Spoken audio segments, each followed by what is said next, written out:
What will you do if you're the king of an empire and you rely on the slavery of your people to keep you rich and powerful? But you see your people waking up and starting to show dissent. What would you do if you wanted to stay in power? You would sure hope that they forget about it. You would want to distract them, or even better, turn them against each other, so that they forget about their original cause. The mainstream media, which we all know is in the business of maintaining the status quo, is doing a great job at doing just that.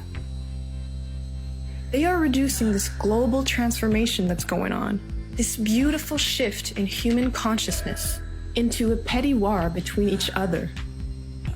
They will continue to create sides for us to choose from. They will keep our minds focused on skin color and uniforms. They will tell us what opinion to have about events and other people. But what they will never do is bring focus back to the message of truth and change that is trying to be born and heard through this social upheaval. Are we listening to it? Are we paying attention? Or are we falling into the trap of being divided and conquered once again?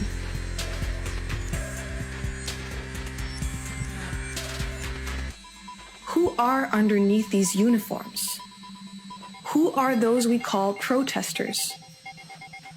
From up close, one may be wearing a shiny badge that supposedly grants them authority over others, while the other may be holding a sign of rebellion against this said authority. But from a higher perspective, it's all the same.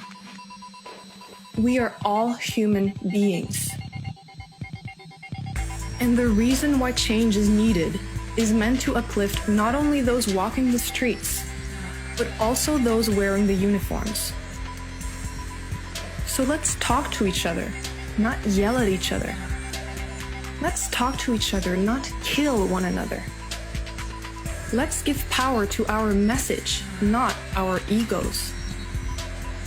Let's remind each other of the beautiful and unifying cause behind all of this. We want a world that honors all life. We want a world that is fair for everyone. We want peace. We all want to stop surviving and start living. We want to be free. It's time for a new philosophy, folks. One based on, yes, the principles of Jesus, which were love your brother as yourself, because you know what? He is yourself. We are literally all one. When we finally stop fighting against each other, we will gain enough perspective to see the real issue here. Now, one might say that the issue is the king of the empire, the corporate elite that is enslaving humanity. But even that is thinking too small. What is the life force of this system? Is it the small group of people calling the shots at the top of the pyramid? Or is it the 7 billion strong army of people complying? That is us. That is humanity. We do it because we want to keep our jobs, because we want to survive.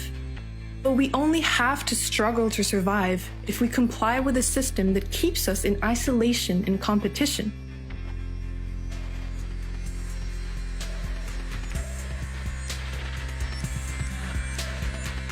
If we instead unite as a people, stop complying with the current structures in place, and support one another, we can not only survive, we can thrive.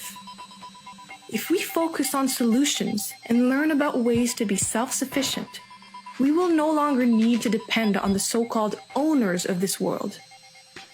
If we use our creativity to build a new model that can work for everyone, including the environment, the old system will no longer hold power over us, because we're the boss. We are the ones who either give it power or let it collapse. We blame society, but we are society. Let's ask ourselves, what world do we want to live in? It's our choice, but it's a choice we gotta make together.